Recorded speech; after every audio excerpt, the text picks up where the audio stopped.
In the second part of this lap quilt build, we are ironing and sewing the first pieces of the top layer of the quilt.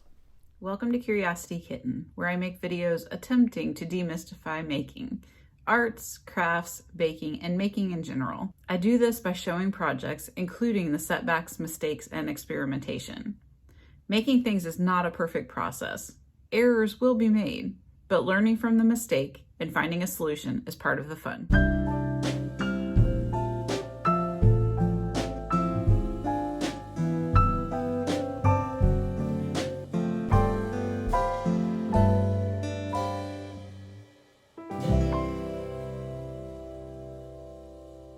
Cut out the other fabric, so now we're going to iron. I want everything to be smooth so that when it all is put together, it won't have bumps and weird spots. So we'll just set each piece over there after we iron it. And I am just doing these one at a time so that they aren't influenced by each other being stacked up. And I can get all the wrinkles out of each one individually. And this is fairly inexpensive fabric. It's nothing special. I probably got it on sale at Joann's, and it's actually been a few years because I didn't know what I wanted to do with it. So I'll just stack each one over there. But it's just cheap cotton fabric, and I have it on a pretty high setting of heat so that it can take really good hold of the heat on the fabric and really get it smooth for me.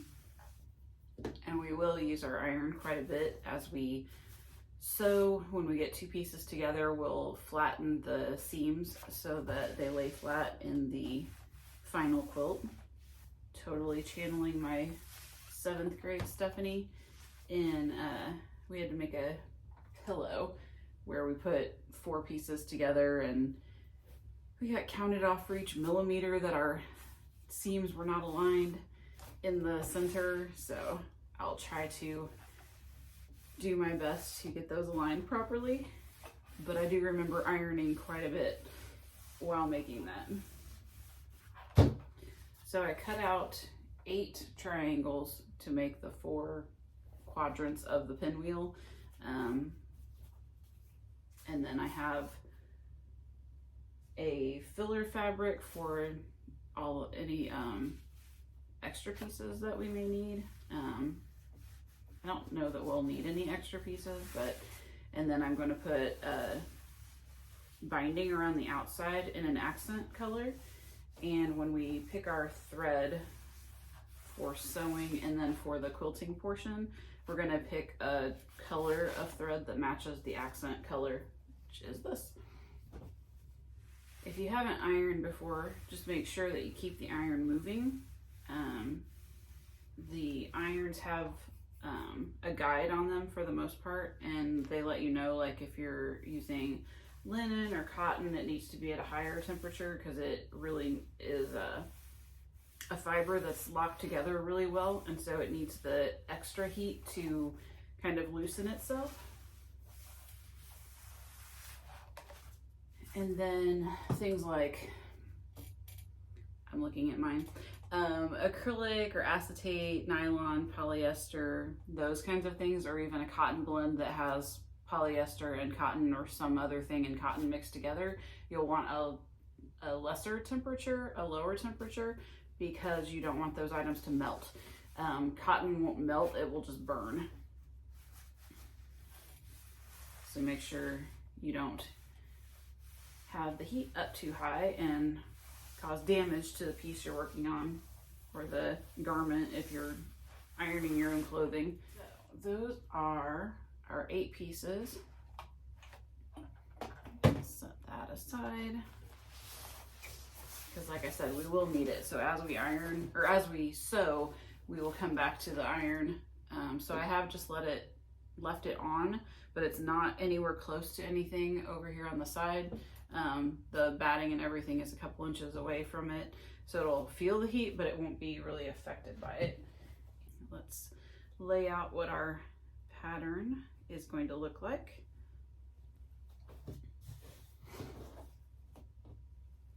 So we have one triangle of this color,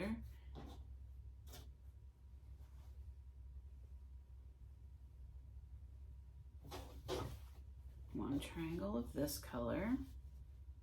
I'm just seeing this one, I can clearly tell what the good side is because it's very pale on the back side, but this one's a little different, and so I was trying to compare the two. It'll definitely have more of this lighter color to it just because of the way they're woven. I think this is the good side. So we will put these together and sew them. So we want, every time you sew, you want the good sides to be together so that the stitching is on the bad sides, and then when you unfold them, it looks pretty. So we are going to just put the two good sides together. And this is just for one quadrant of the pinwheel. It'll have 4 quadrants all together, hence quadrants. So I'm going to get these aligned and then just kind of pin them together.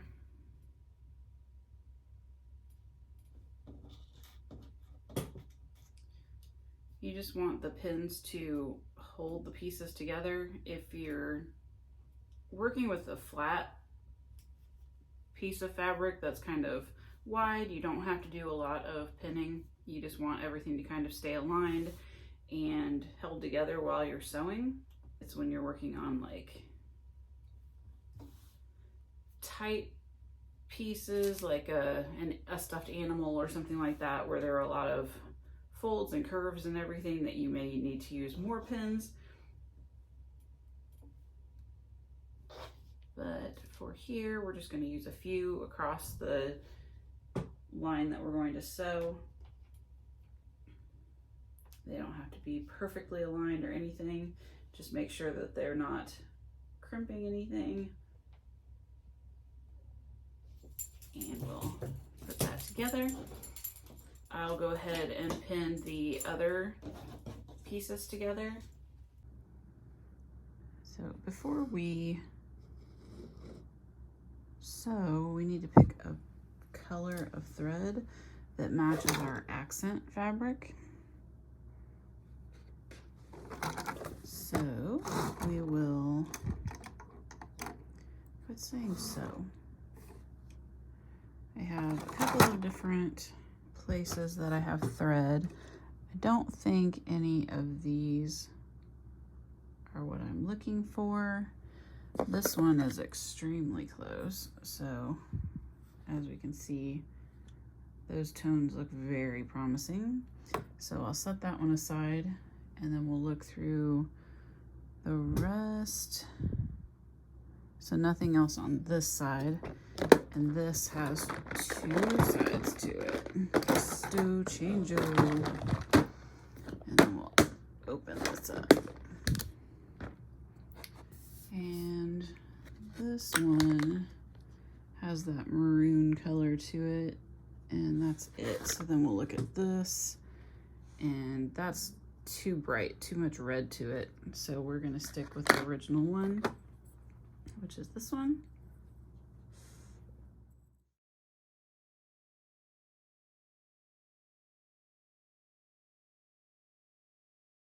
So I'm going to open the pins back up because you don't want to sew over the pins.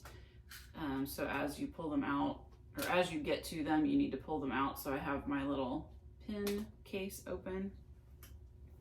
And in here, when you start to get the fabric in here, you want to line it up. So I'm going to choose about 1/4 of an inch, which is really going to be from the center where you can see the little gap in the foot, the presser foot, right there in the center. So from there over to about the edge of the feeder dogs, these little things that feed the fabric through, that's about 1/4 of an inch. So that's going to be my guide. So when I load the fabric in to the sewing machine. Obviously I'd be closer to the edge, but I'm going to use that as a guide as I go through and sew everything. Because the fabric is not all evenly aligned, I might use just the top piece of fabric on this one, because you can see the underlying fabric is further out. So I'm going to use the edge of the feeder, or the edge of the feeder dog and the edge of the presser foot are aligned. So I'm just going to use the presser foot with the top fabric as my gauge, to make sure I get a straight line and that it's even. So I will just slowly go through and get that sewn up for each piece. Load the fabric in. You don't have to get to the very bottom of the points because it's going to be hidden by the stitching on other pieces or other portions of the quilt. So I'm just going to get the fabric loaded up so that where the needle is going to go in and the edge of the fabric are kind of not aligned, but the fabric is past where the needle is going to come in. And so I'm going to start going.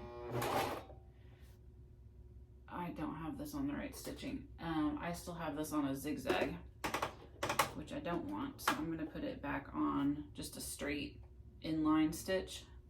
It hasn't messed anything up. I just barely started.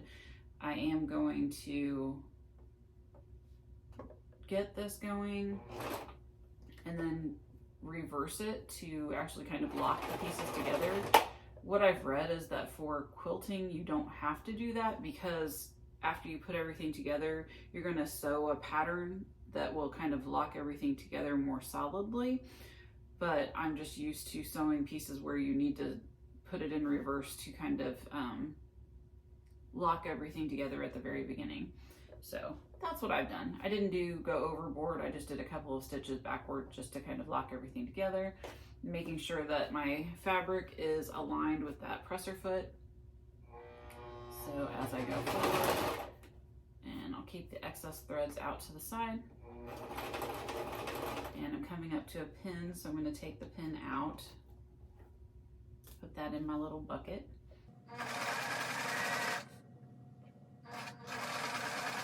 And I'm not pulling on the fabric, I am just holding it out to the side to help me stay aligned. So I'm holding it in the back and I'm holding it in the front so that I can make sure that I'm keeping my stitch in line with what I said.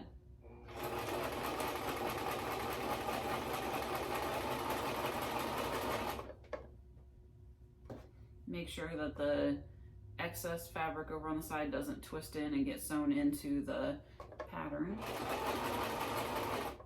If you start to get off, just move the fabric over to guide yourself back slowly. It's just like driving a car. You don't make huge adjustments to fix it. You just slowly guide yourself back to where you need to be. And then just go again. You can go as fast or as slow as you want. My grandma used to make fun of me for going way too fast with the sewing machine. It was so bad that it would shake the whole table. I'm not a professional sewer, so if you are and you notice that I'm doing something wrong, forgive me. I'm just trying to do this project for myself. I'm not making things for sale or for anything else. It's literally just for me. As we get out here, I'm going to try to just sew off the edge of the fabric. It will allow the bobbin and the upper thread to still twist together, but in the end it'll all get trimmed off and sewn into the quilt anyway. So I'm just going to try that, since that's what I read on a couple of different sites, that's how quilters do things. In fact, let me just show you how quilters do things. So they actually line up the next piece ready to just hop on. So let's just try that. So let's get our edge aligned.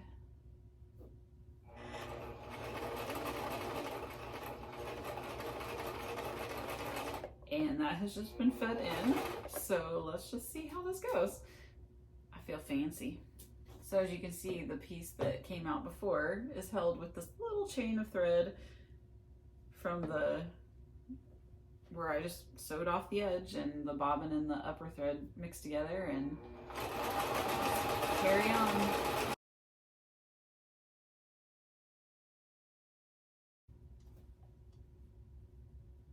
Now that they're sewn together, when you pull them apart, they are together.